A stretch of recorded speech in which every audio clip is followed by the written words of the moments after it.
I'm Tara Grenovich with the Grounding and Growing Leadership podcast powered by Align, and this is episode 8. So today we are diving into the super comfortable topic of conflict. Are you excited? Probably not. Well, maybe you're excited to learn some skills around conflict, and that is exactly what we want to dive into in this 2-part series where we are really going to give you a framework for how to think about, how to address, and how to work through and grow through conflict. Healthy conflict is essential for a team, and in reality, there is conflict because we have more than one perspective on any given team. So we have to learn to deal with this. We're excited to have you join us. Make sure you stay tuned for next week for part 2, and we would love to hear your feedback on this topic.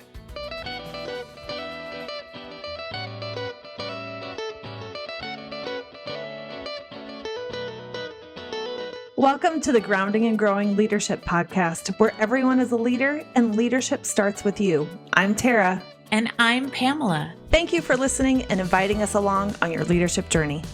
So today we get to talk about something really comfortable for everybody, and that is conflict. Oh, it's going to be a good one. So Pamela, you and I are from the Midwest and from Minnesota originally. You are, even though you're in Montana now, I'm still in Minnesota. And I always say Minnesota nice is really just Minnesota avoidance of conflict. I know. And when you're from Minnesota, it carries with you in the state, no matter where you go. I was just down south with a client, and conflict is not comfortable there. And so I think for most people in most areas, conflict is a challenge. And I think we deal with avoiding conflict all of the time to the point where we don't even realize how much there is actually there that we are not dealing with. If you think about conflict as any time there's an opposing view, perspective, need, or opinion in general, then we're always managing and dealing with conflict, right? Oh, we are. And how we show up in various circumstances, depending on the level of emotional connection with us, it can truly hijack us in the way that we're thinking, or it can feel something like we're more observing and it doesn't emotionally hijack us as well. It's really, kind of based on how much we're involved in it or how passionate we are about the conflict that we experience. And, sometimes it's observed things that are happening to other people and we rise up wanting justice for them. And it may not be happening to us, but we see conflict happening within other people. And then all of a sudden we are activated. So yeah, it just impacts our lives in so many ways, whether it's in one-on-one relationships, whether we are in a team working with someone, again, one-on-one, or whether that's the personal relationships, or whether we are observing it on a national or global scale as it comes to us through all of our devices. Yes, through all of our devices. I feel like news is mostly just amplifying conflict. So the challenge really is because we don't really know how to handle conflict. Most of us don't know how to handle conflict in a healthy way. And even if there are some people we can deal with it, there are certainly other people where it becomes more challenging. And then when you get a group or a team dynamic together, then you're managing multiple perspectives, multiple reactions. And as a leadership team, or as a handful of leaders leading an organization, your ability to manage and deal with conflict in a healthy, proactive way is paramount to you being successful in communication across your organization. So it has to be spoken about proactively because it is going to happen. And so when it happens, to have a plan for that and to recognize that it isn't there to divide us. Conflict often is just an exchange of a different opinion, and we're going to be able to learn from it. We're going to be able to grow and manage that tension that not everyone is going to agree with me 100% of the time. As a matter of fact, that's a guarantee. I don't even know one other person that would agree ideologically with everything that I do 100% of the time, nor is it the same even with you and I. And that's okay. We can still work in an environment where we respect and honor someone while having a disagreement or, at a place recognizing that without maliciousness, somehow we have gotten into a place where we are disagreeing on something, and sometimes strongly. Yeah, this looks different in different teams. So, for some teams, it's palpable. You walk in and you could cut the tension with a knife. Yeah. Because it's just barely concealed frustration with each other. In some places, in some teams, they will have it out and they will talk it out. It might not be healthy and it might not feel comfortable, but they'll go there. And then what is actually much more likely, and what I see, at least in a lot of the teams I work with, is let's just not deal with it at all. Let's build a little fence around that elephant and we'll just live in this part of the room. We don't even have to deal with that elephant over there if we just don't pay attention to it, if we don't talk about it. Yes, it stinks, literally, and it's causing problems for us. But, for the most part, we're fine. And so let's just ignore it and pretend like it's not there. And the results of that really take its toll on the team, because then you have really lost your ability to trust. You are not given a voice. There's a greater chance, honestly, of you quiet quitting, which is another, topic that we have talked about in different workshops that we've done. But we want to be able to re-engage and to have employees and to have teams that it is healthy to be able to grow through the conflict rather than just avoid it altogether or to explode in rage because there's a history of the conflict that has been there. There's a quote from a therapist that I really enjoy listening to. His name is Jim Kress. And he says, if it's hysterical, it's historical. That means that there has been a whole bunch of things that have been building up. And in a certain meeting, there is an eruption. And typically there is a history with that. And so if you don't deal with that history, you will have those explosions. There will be that loud frustration or that complete shutting down that then disengages you. And when you disengage, people aren't honored and you can't work creatively with them. The trust has been broken. And so we really want to continue talking today about how do we grow through conflict and actually become stronger. So we're going to give listeners a framework for how to grow through conflict. But also, I just want to talk for a second about what practical symptoms are of avoiding conflict. So a reduced productivity because people can't get the information that they need because they can't ask the hard questions or they can't disagree or share a perspective that would help them get a different or more efficient result. And so that lack of communication or that unresolved miscommunication just means we're adding time. In fact, there's a study that we'll put in the show notes. The average employee wastes almost 3 hours a week on miscommunication and unresolved conflict. And you multiply that by the number of people on your team. And that's a huge cost to your company, huge cost to your team. Not to mention, when we don't feel psychologically safe to disagree, we can't be innovative and creative. Yeah, because we can't speak up about an idea if we feel like we're going to be punished or there's going to be some sort of repercussion. And often that repercussion is just an emotional reaction that we aren't comfortable with. It's not that there's an actual repercussion. It's that it's uncomfortable. And that's enough for a lot of people to just be quiet. I love that you said psychological safety, because there does need to be a sense that I can be heard and I need to have that from the person who is leading me. They need to model that from the top down. And notice I used the word leading rather than managing. You may have the title of manager, and we will say this quite often. Nobody wants to be managed. Nope. They love to be developed and they love to be coached, and modeling and coaching them by modeling that it is okay to disagree and that I'm going to sit here in the tension with you. And sometimes we may lean a little bit my way where I feel like we need to go. And other ways I get to hear you out in a way that I'm listening to understand. And yes, thank you for bringing that to the table. So leaders, we need to be the first ones who are modeling that for our teams. Yeah, which means we need to know what our triggers are. We need to know going into any given situation when we've been triggered and what we're going to do about it when we are. So the fuel for conflict is defensiveness.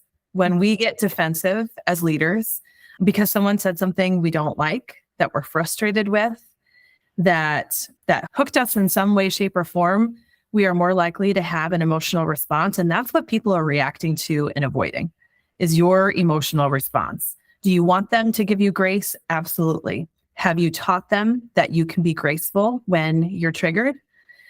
Maybe not. And The other thing I'll just say about that too is sometimes we're dealing with people's past or just lifetime of experience with conflict. So you might be a trustworthy person in that space, but they may have a history. Maybe they come from a family system or their former work life. We see this all the time. Their former work life, it was not safe to speak up. So even though they may trust you, they might not trust themselves because of their own experience to be Yeah. able to speak up. Yeah. So leaders, I just want you to pay attention and to notice within yourself. So this is about getting curious. Like, what is your response to conflict, whether it's personal or on a team? There are these disconnection stances that the author of a book called Getting to Zero talks about. His name is Jason Gaddis, and he's a relationship expert. And I'm going to take this information from him. We'll link that in the show notes as well. But he talks about the first one being posturing or puffing up, meaning I get a really loud voice. And typically underneath that, there's a lot of fear. And so there's a driver of insecurity. And so I'm going to look really big because with my loud voice, then I have learned that I can shut you down. The second posture is collapsing. So getting small, like I've got no voice. I'm going to be here present with you in person so that whenever the loudness goes away, then I feel safe. And so that's collapsing. The third one is the seeker. So this is that you want to invade to fix. I'm going to go after this problem. I'm going to demand that you talk to me about where I did this and when did this happen. And I want to get after this to be able to fix it or to be able to defend myself.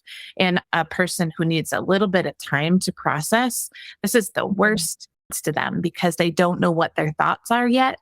And so that invasion to fix, that doesn't help them at all. And then the fourth posture is just to avoid. I am going to leave the room. I'm going to distance from you. And these disconnection stances then separates us sometimes from ourselves, sometimes from one other person, sometimes from a whole other team. But the goal in being able to grow through conflict is reconnection. So here we have this connection, there's disconnection, but so many think that saying sorry is a point of reconnection, and it's not. And it's not.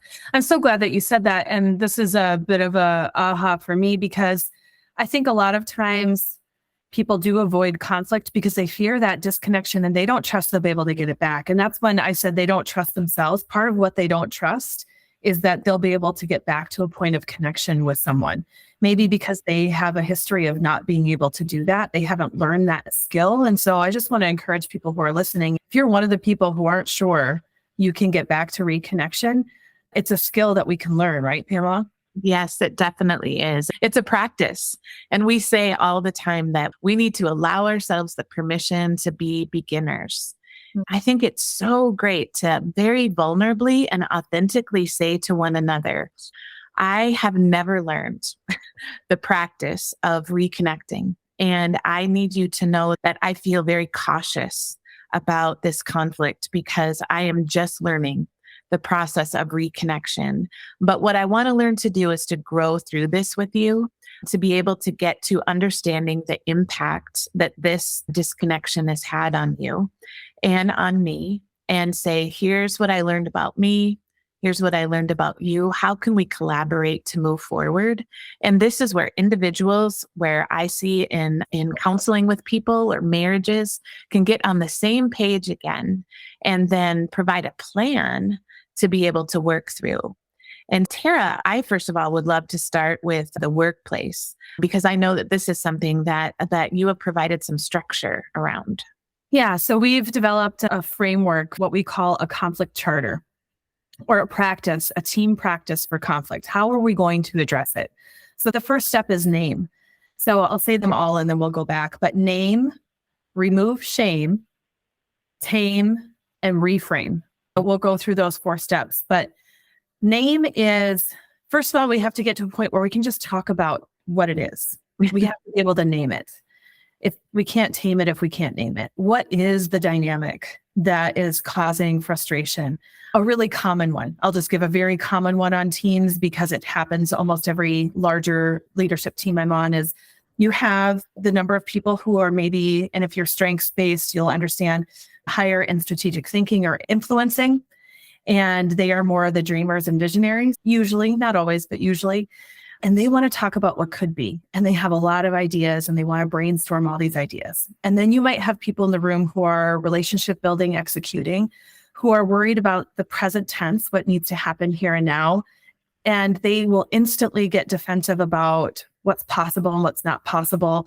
And really, it's more about what's going to be added to my plate or someone else's plate. Right. And there is a natural point of tension between the executors and the thinker and the dreamers, right? And that natural point of tension can cause gridlock on a leadership team. Yeah. Or we can just be proactive and say, this is a thing. And strengths provide the language to remove the shame. So that's the next step is let's talk about it, but let's remove the shame. This is just about how we're wired. This isn't because you're annoying or I'm annoying or because I'm trying to sabotage you and kill your dreams. Right. Yes. But let's just talk about, because of how we're wired, here's our natural response to these things. Or in different organizations, there's often tension between, let's say, sales and service or support, right? So sales is making promises and support has to come in and try and deliver, or service has to come in and try and deliver. There's a natural point of tension there. Let's just name the fact that exists. Yeah. So that we can deal with it. Because if we're not able to name it and it becomes blaming, and we're just blaming each other, like you're trying to make everyone's life miserable, we're never going to get to a resolution. So that's name and remove shame. And then tame. What are the practices we want to embrace as a team? What are we going to agree upon about how we're going to proactively prevent maybe some of those things, but also deal with it when it happens? Pamela, I'd love to hear some ideas and examples from the work you've done, but some of those could be as easy as at the end of a meeting, we're going to agree on what we just discussed. We're going to agree on what was decided and have a plan for communicating that out, because that will prevent miscommunication and conflict as we move forward. And they just get into a discipline of doing that at the end of every meeting. So it can be as simple as that, or I'm sure you have some other examples. So there can be conflict around who did what, or an ideology, or that somebody missed something. But when it feels very strong to me, or someone attacked me personally, this is where it moves from a team issue to something that's really personal. So this is where this might be twofold that these things need to happen. Is that in this meeting, I felt personally attacked by a person. So perhaps there's a team issue that a department didn't handle something well, but then there's also the players. So it needs to happen from the team aspect. But then when we bring it down personally, we can kind of move through these different steps. And the person who we might call the offender, it's really helpful, again, that we don't move from a place of shame, but we just own it. And when we own things, we rebuild trust. It's one of the greatest ways to put trust in our trust bank. And so just own it and to say, I imagine the impact on you is this. So that's really helpful to name what happened and then to state what the impact is. Don't just go to, I'm sorry, because we don't understand what I'm sorry is. It's so squishy. And does that mean that I, as the person who got hurt, just has to let you off the hook and we just walk away? But yet I still have all of this angst within me. Is that an easy out? When we name it and then we say what the impact is on it, then the person who was impacted can say, I so appreciate you naming this. Yes, the impact was on me this. I did lose trust. I did feel attacked. And then at that point, the person who was the offender could say that wasn't my intent. And to then say, please forgive me for this actual action. Then follow it up with saying, what I learned about myself was this. What I learned about myself is that I really puff up and that I get hijacked and I get loud. What I learned about you in this place is that is, first of all, unkind, unhelpful, and disrespectful. And I never want to do that again. Moving forward, I'm going to commit to pausing and to just take some deep breaths and pause, or to be curious and say, hold, please. Right now, I'm sensing that the elevation in the room, the temperature has just gone up with everyone. Let's all take a deep breath. So as a team, let's all take a deep breath and name what's going on here. We have points of tension. And we are all strong leaders at the table, and you're here because you want to fight for your area. Today on any given day, perhaps one team is going to have to give deference to another. And the reason that you're here is because you want to fight for your team. But what I want you to know is that the greater desire is that we win as a culture and as a company. And so let's all take a deep breath and then be able to move forward. So again, this is where we've named the tension, where the conflict could be out here, but we're going to determine to grow through it. If we have to, we'll be able to name what we need to apologize for. But in the end, then conflict doesn't have to be divisive. It actually does get to make us stronger. And that's the reframe. That's the reframe. Yeah. So something you just said, I wanted to go back and just ask about, because I get asked this and I've experienced it myself. When someone says, I'm feeling attacked, that's a trigger for me when someone says that. When I'm in a conversation with someone and they say I'm feeling attacked, because I feel like my intentions aren't being understood. Yeah. And so what do you do when your trigger activates other people's triggers? Because then you're just in a trigger off, right? Now I'm frustrated and I'm going to come more defensive, right? Yeah. Sometimes we can tell where we have been triggered. And right now on the podcast, I want you to know that I'm putting my hands over my mouth, because this is what happens when we're triggered, is it feels like we can't hear anything the other person is saying. Thank you for naming that, Tara, because we do need to be able to take a deep breath and say, that was not my intent. I want to listen to understand, but I might need to take 10 minutes to just calm down and take a walk, take a breath, grab 8 ounces of water so that I can come back into my head again and move from that fight or flight or freeze response that's in the non-thinking part of our brain into the prefrontal cortex, which allows me then to empathetically and compassionately see you and not be in a conflict with you, but recognize that one of your team members is misunderstanding your intent. And that's never what you want. No. So let's say you're practicing conflict and it doesn't go well. So maybe you don't have the perfect measured response. Right? You're practicing. Maybe use all the right words and the other person chooses not to receive it with the intent that you're delivering it, which, by the way, is why having a proactive charter as a team is important. Yeah. You can't talk about these things when you're in conflict. You need to have an agreement ahead of time, right? To deal with it. And then that would be true. I mean, Pamela, you work with a lot of couples as well. Would you recommend that for couples to have a plan for how they deal with conflict? 100%. I do pre-marriage counseling, the honeymoon phase where you haven't had that serious conflict yet. Then I try to activate people. I try to say, where are you going on your holidays? So that I can see splitting up your family time. Sometimes it is the littlest things, but again, having that plan, that point of the goal being reconnection, not just saying who won here. I won this one, but that this is about feeling safe, seen, soothed, and secure. So you just said, what if we can't get there? Here's the issue is that someone may storm out of the room. And I am guessing that if that is the case, that you will need some time. So depending on the relationship, whether this is a marriage, whether this is a friendship, whether this is a workplace, then give a bit of time, but not too much time, because this isn't about avoiding or being fearfully avoidant in our conflict styles. Because again, if the point is reconnection, then we have to come back to attach to the other person without this point of tension dividing us. And so a really simple way to connect either through text or through email is I recognize that there's strong point of tension right now, but I want you to know that I'm committed to resolving this and to reconnecting. So let me know when you're ready for this. And let's set a time to do this well. And if you're dealing with someone or working with someone or working to reconnect with someone who's never done it before, that's probably scary for them as well. It is.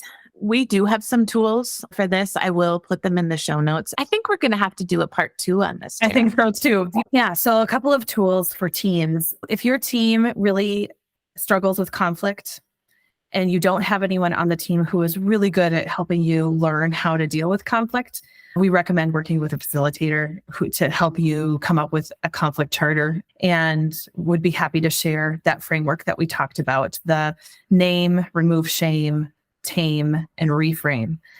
And Pamela has a resource or an exercise for you in the show notes that you can use. And in our next episode, we'll share even deeper resources around conflict.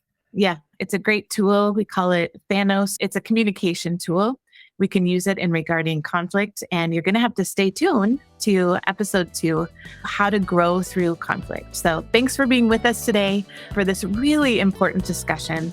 We pray that you have learned something new and that this will be seeds of growth for you personally, for your relationships, and for your teams. Come on.